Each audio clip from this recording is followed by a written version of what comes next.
Most of what people know about Pearl Harbor is from just a real aerial view and seeing ships exploding and burning in the harbor. We have a really neat opportunity here to create that experience for players from the ground and put them smack in the middle of it.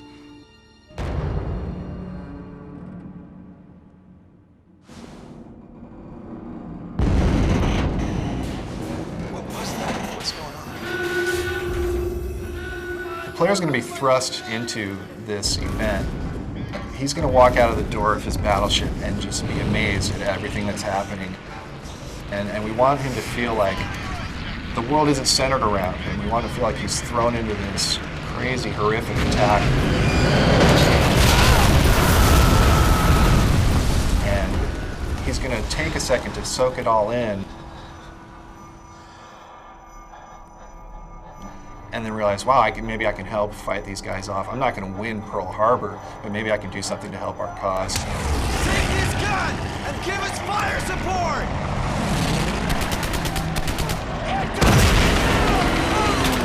Throughout the game, a lot of the inspiration for the levels was taken from real live accounts. We did lots of research, read lots of books, listened to tapes, videos, movies.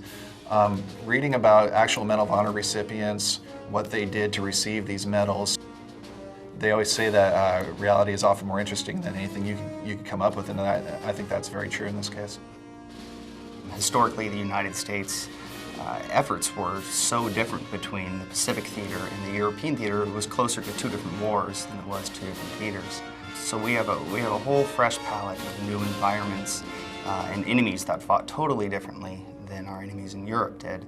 The battles that took place during the first 2 years of the Pacific theater are unbelievable stories for us to tell players about and let them experience. Medal of Honor Pacific Assault, although it shares some similarities with the console version, which is called Rising Sun, it's a completely different game designed exclusively for the PC platform and the PC game player.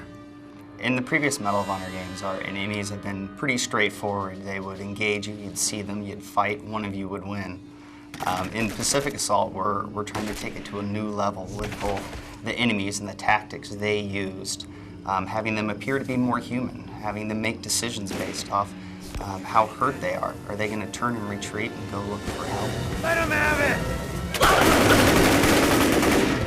Instead of just single enemies that you're fighting one at a time, you might be fighting squads of enemies who have a leader who is giving them orders, telling them to fall back, telling them to flank. The squad will also have a morale level that changes based on the combat. So if I'm a Japanese soldier and I'm fighting you, my buddy gets shot, my morale's gonna go down and I might retreat and go hide behind a rock now because I'm a little worried about what's happening. Or if my personality is different, I might instead pull out my sword and charge you.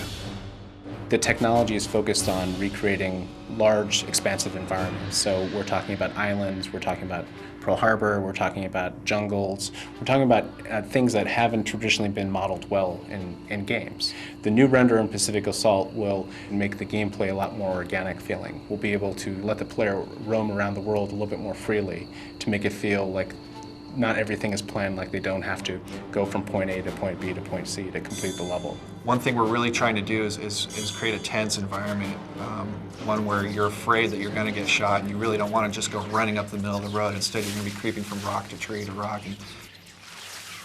We might add some more psychological features in there, maybe voices or whispers or a very eerie wind or something that's going to give it more of a moment. Every time that you replay the level, you're not always exactly hearing the same moments over and over again. We go out on weapon shoots with actual World War II weapons to ensure we record the right audio and our animators can see what it really looks like when you shoot one of these guns. They took damn near the entire Pacific with these things. We work with museum curators and reenactors, so we really know what it feels like when a flamethrower goes off a few feet away from you and how to convey that in the game for a player. We go to painstaking efforts to research every aspect of the war and the content of the video game. It provides us with an opportunity to entertain and educate players on World War II. And having the opportunity to build games that are socially conscious is pretty rare these days, and something our team in Electronic Arts takes most seriously.